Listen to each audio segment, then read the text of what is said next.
2021 is being celebrated as International Epilepsy Day to build the awareness regarding epilepsy.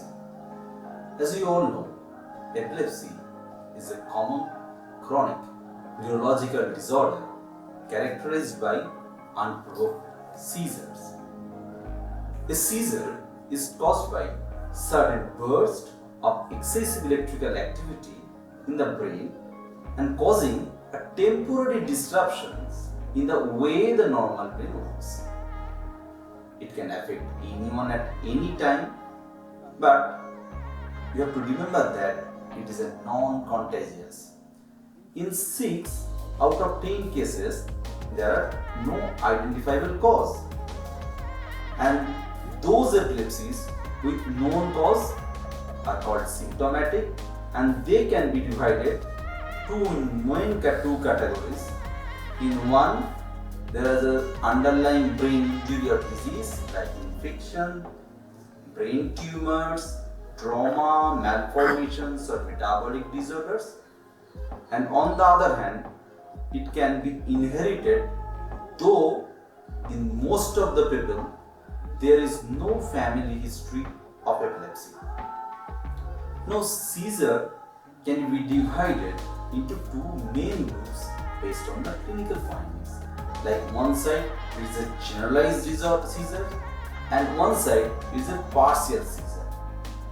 Now, a diagnosis of epilepsy is mainly based on medical history and eyewitness account of an event, and the neuroimaging like CT scan or MRI and EEG aid in the diagnosis.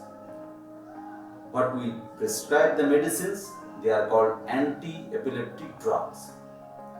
Up to 70% of the people can become seizure free with appropriately chosen drugs which are currently available. Now, what are the potential triggers for patients?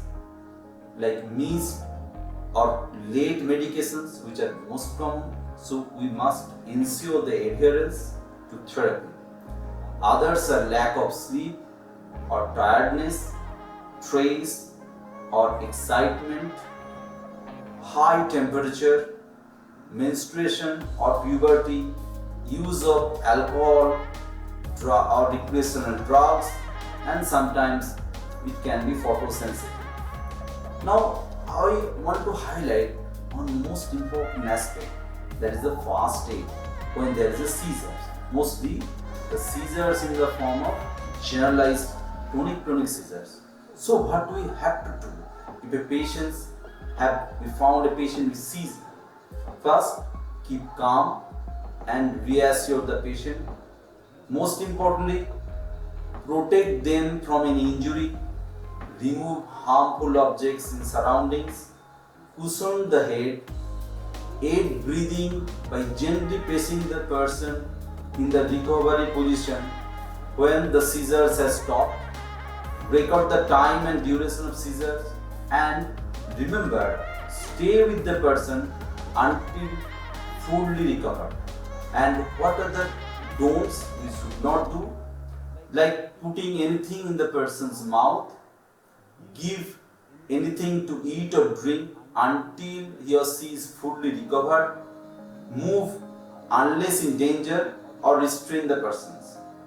And don't remember to call the ambulance if you found that the seizures last longer than 5 minutes, person does not return to their usual state, a person either is injured, pregnant or sick, and if you have found the repeated seizures or it's a first time seizure, you don't know the durations or how long it can persist, if there is presence of any difficult breathing or any seizures in water, so you have to call for emergency.